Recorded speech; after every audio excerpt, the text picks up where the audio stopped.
उन्होंने जो सोचा, उन्होंने जिस भाव को धारण किया, उसी भाव के अनुसार से उनकी जिंदगी अभी चल रही है ना। सेवाएं तो मिल रही हैं उनको, सेवाओं की कोई कमी नहीं हुई। जैसा उन्होंने कहा कि बच्चे किस लिए होते हैं, सेवा के लिए होते हैं, सेवा मिल रही है।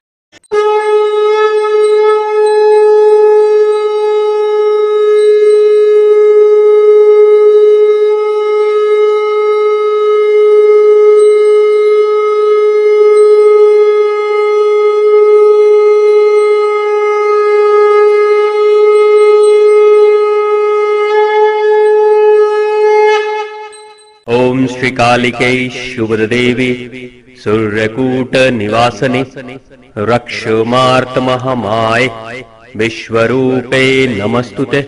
आज के समय में जो लोग कहते हैं ना कि हमारे वश में हमारी तबीयत नहीं है, हमारे वश में हमारी सिचुएशन नहीं है, भविष्य में या रिटायरमेंट के बाद हमारा क्या होगा हमें पता नहीं है, तो ऐसे कंडीशन में कोई गारंटी के साथ ये कह नहीं सकता है कि भाई मैं कैसे अपने भविष्य में या बुढ़ापे में मैं कैसे व्यवहार करूंगा या करूंगी। तो इस बात को लेकर हमेशा मन में डाउट बना रहता है। लेकिन कुछ हद तक इंसान की सोच भी इसमें काम करती है। लंबे समय तक अगर कोई इंसान सोचता है किसी एक खास दिशा में, तो उसके अनुसार से उसकी जिंदगी बननी शुरू हो जाती है। क्योंकि हम वो प्राणी हैं जो विचारों के माध्यम से अपने संसार को निर्मित करते हैं। तो अब एक घटना का जिक्र मैं करना चाहता हूं। हस्बैंड वाइफ दोनों लोग बड़े ही धार्मिक, इतने धार्मिक कि हस्बैंड तो इतने धार्मिक कि वो रोज भगवान का नाम, है ना, राम नाम जाप करना हमेशा लगातार वो करते थे। और पत्नी भी उनके साथ रह रहकर वो भी बस हर बात में राम जी जो करेंगे वही अच्छा होगा। हर समय जुबान पे पति के भी और पत्नी के भी एक ही बात चलती थी कि राम जी जिस दिशा में रखेंगे, जिस दशा में रखेंगे वैसे ही ठीक है हमारे लिए, वो सुख में रखें चाहे दुख में रखें। कई बार लोग पूछते थे कि भाई आपकी बेटी की शादी कैसे होगी, आपके बेटे की शादी कैसे होगी, या उसका भविष्य का कैसा होगा। तो पति देव कहते थे राम जी जाने, है ना, राम जी जाने, राम जी करेंगे। वो अच्छे इंसान थे और अच्छा काम भी करते थे। लेकिन जब भविष्य की कोई बात आती थी तो वो ये नहीं कहते थे कि मेरे पास योजना है, मैं ये करूंगा वो करूंगा, जबकि अपने स्तर से जो कार्य करना है वो करते थे। लेकिन एक बात जरूर वो कह देते थे कि भाई बच्चे भी राम जी के हैं, राम जी जाने, राम जी करें, कैसे करना है। और जब कोई काम हो जाता था, जैसे उनके बेटे को बिजनेस कराना था, तो बेटे के बिजनेस के लिए जब बिजनेस बेटे ने करना शुरू कर दिया या बेटे की जब शादी हो गई, तो किसी ने पूछा कि भाई आपका बेटा तो बड़ा अच्छा बिजनेस कर रहा है और उसकी शादी भी बड़ी अच्छी हो गई, बहू भी बहुत अच्छी आ गई है। तो पति देव कहते थे राम जी की मर्जी है, ये सब तो सब उन्हीं का प्रसाद है ना, वही जाने और वही करे। तो ये तो पति देव की बात थी। और सच में वो एक बहुत भक्ति भाव से, मैंने खुद उनको देखा है कि वो राम नाम का जाप भी करते थे और साथ में योग प्राणायाम करते हुए मैं लंबे लंबे समय तक उनको देखता था कि बड़ी देर तक वो योग प्राणायाम करते थे। सुबह में मॉर्निंग वॉक करना, चाहे वो कहीं रिश्तेदारी में जाएं चाहे अपने घर पे रहें, सुबह मॉर्निंग वॉक पे जाएंगे और 2 से 5 किलोमीटर तक डेली उनको टहलना है। हाँ, इतना नियम था उनका। मतलब वो बड़े अच्छे भक्त भी थे और बड़े अच्छे कर्मयोगी भी थे दोनों।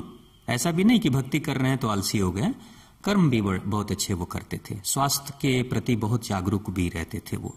रही बात माता जी की, तो माता जी से जब कोई घर की कोई स्त्री कहती थी या पड़ोस की कोई स्त्री कहती थी या रिश्तेदारी में कोई स्त्री कहती थी कि भाई आपके बुढ़ापे का क्या होगा, क्या आपकी बहू सेवा करेगी, क्या आपके बुढ़ापे में कोई कष्ट नहीं होगा, तो वो बार बार कहती थी बच्चे किस लिए होते हैं, बच्चे तो होते ही हैं सेवा करने के लिए।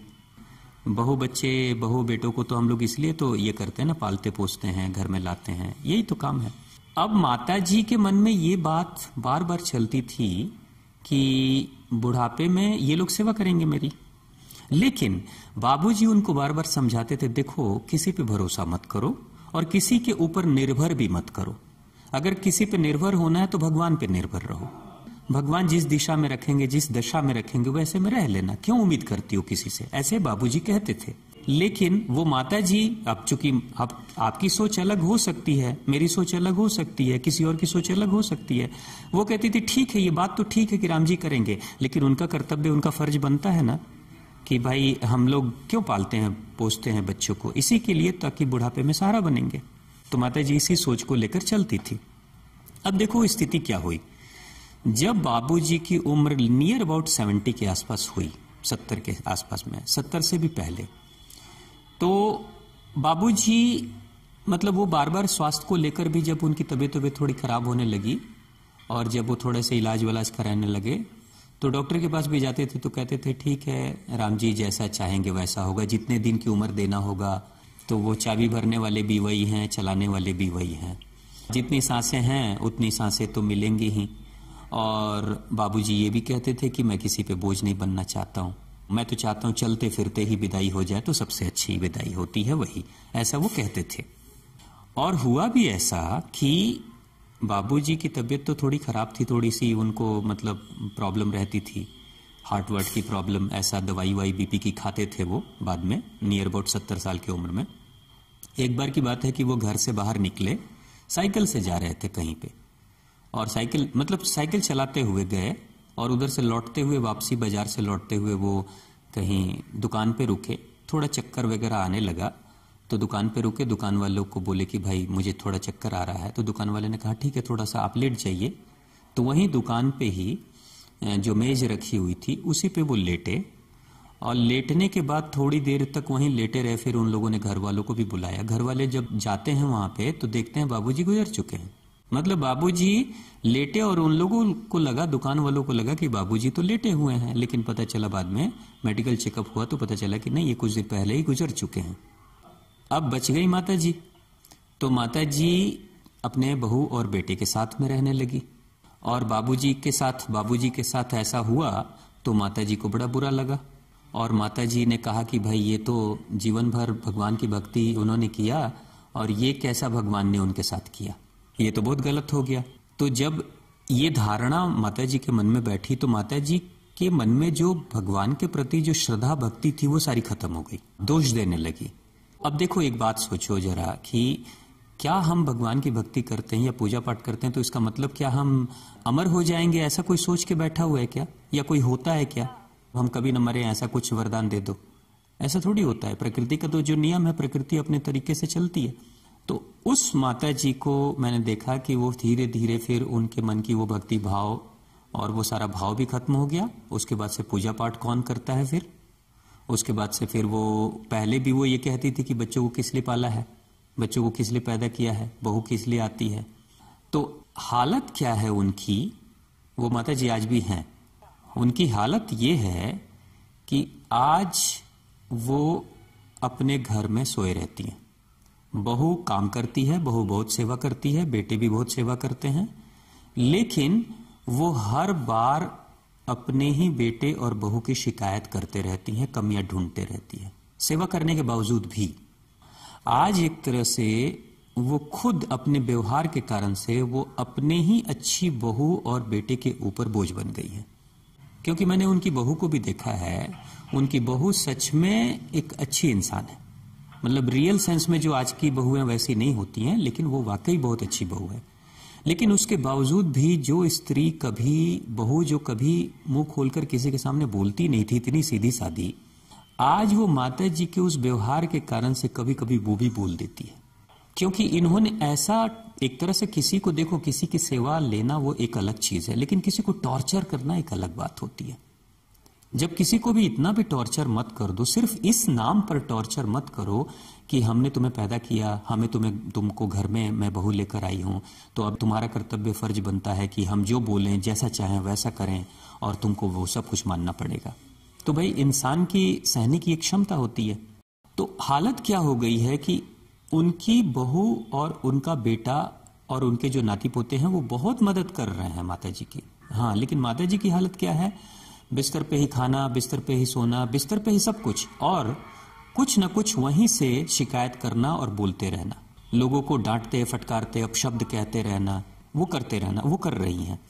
तो अब यहाँ दो सिचुएशंस जो हैं, एक तो जो बाबूजी हैं उनकी, और दूसरी जो माताजी हैं, तो इन दोनों की सोच को आप देखो कि बाबूजी की सोच यही थी, राम जी जितने दिन चाहेंगे, जितने दिन की सांसें देंगे उतने दिन रहेंगे, और हम तो नहीं चाहते हैं कि हम किसी पे बोझ बने, हम तो चाहते हैं चलते फिरते विदाई हो जाए तो सबसे अच्छी विदाई होती है। ये बाबूजी इस बात को बार बार रटते थे, बोलते थे। उसी भाव से वो बाबूजी चलते फिरते, मतलब अंतिम दिन भी साइकिल चलाकर चला रहे हैं, जा रहे हैं, और चलते फिरते आराम से लेटे तो उनको भी पता नहीं चला कि मैं लेट रहा हूं या हमेशा के लिए लेट रहा हूं। वो चले गए, किसी पे बोझ नहीं बने, एक दिन के लिए भी बोझ नहीं बने। लेकिन जो माताजी बार बार कहती थी नहीं बहू बच्चे या बेटे किस लिए होते हैं, ये तो बुढ़ापे में सेवा ही करते हैं, तो आज उनकी हालत ऐसी है कि वो सेवा भी ले रही हैं और बोझ भी बनी हुई हैं। अब यहां सवाल ये उठता है कि ये काम जो हमारे पहले के लोग थे, पूर्वज, उनके भी तो बच्चे होते थे घरों में, और लेकिन वो अपने बुढ़ापे में वो लोग चले जाते थे, एक सन्यासी का जीवन जीते थे। उनके भी मन में तो ये बात चल सकती थी ना कि जिंदगी भर जिनको पाला पोसा, जिनके लिए घर बनाया, दौलत कमाया, उन सबको उनका फर्ज बनता है कि वो बुढ़ापे में हमारी सेवा करें। लेकिन भारत की परंपरा में ऐसा कुछ नहीं था, और फिर बाद में चलकर वो आराम से वो चाहते थे कि मैं किसी के ऊपर बोझ ना बनूं। उनके मन में ये बात थी। क्यों ये सोच थी उनके मन में कि मैं किसी पे बोझ ना बनूं? क्योंकि मैं अगर जो सेवाएं लूंगा वो कभी ना कभी मुझे वो सेवाएं पे करनी पड़ेंगी, वापस करनी पड़ेंगी। तो भारत का कॉन्सेप्ट शुरू से ये रहा है कि हमें मुक्ति चाहिए। तो मुक्ति चाहिए, कब मुक्ति मिलेगी? जब अगर कर्ज चढ़ा लोगे अपने ऊपर तो मुक्ति की कैसे ख्वाहिश कर सकते हो? फिर से कर्ज उतारने के लिए तो आना ही पड़ेगा ना आपको। तो शुरू से वो लोग कहते थे कि भाई जो मिल गई सेवाएं उसको भगवान का प्रसाद लेकर स्वीकार कर लो, कोशिश करो कम से कम सेवा लो, क्योंकि ये सारी सेवाएं को वापस करने के लिए फिर से आना पड़ेगा तुम्हें। तो यही बात है यहां पे। आप जरा सोचिए कि वो जो माताजी हैं, वो माताजी क्या कर रही हैं? उन्होंने जो सोचा, उन्होंने जिस भाव को धारण किया, उसी भाव के अनुसार से उनकी जिंदगी अभी चल रही है ना। सेवाएं तो मिल रही हैं उनको, सेवाओं की कोई कमी नहीं हुई। जैसा उन्होंने कहा कि बच्चे किस लिए होते हैं, सेवा के लिए होते हैं, सेवा मिल रही है। लेकिन दूसरे पक्ष को देखा जाए तो सेवा के साथ वो कितने कर्ज चढ़ा रही हैं अपने ऊपर। वो सोच नहीं रही हैं, सेवा भी ले रही हैं, अपशब्द भी बोल रही हैं, ताने भी मार रही हैं, डांटना फटकारना, दुखी भी कर रही हैं। ये सारा कर्ज तो चढ़ रहा है ना उनके ऊपर। तो अब यहां कोई इंसान अगर ये कह रहा है कि बुढ़ापे में हमें कहां पता है कि भाई कल क्या होगा हमारे साथ, कौन सी बीमारी लगेगी, कैसी जिंदगी होगी, हमें कुछ पता नहीं है, ऐसी बात नहीं है। आप जिस मन को, जिस सोच को, जिस धारणा को धारण करोगे ना, वैसी जिंदगी बनने लगती है आपकी। तो किसी भी इंसान को जिसकी उम्र अगर बड़ी हो रही है तो वो क्यों सोच रहा है ये बात को लेकर कि मेरे लिए कोई मेरी सेवा करेगा बुढ़ापे में या कुछ करेगा। कोशिश तो ये करें कि न ले, हमें किसी से सेवा लेने की जरूरत ही न पड़े, ये सोच के चलिए आप।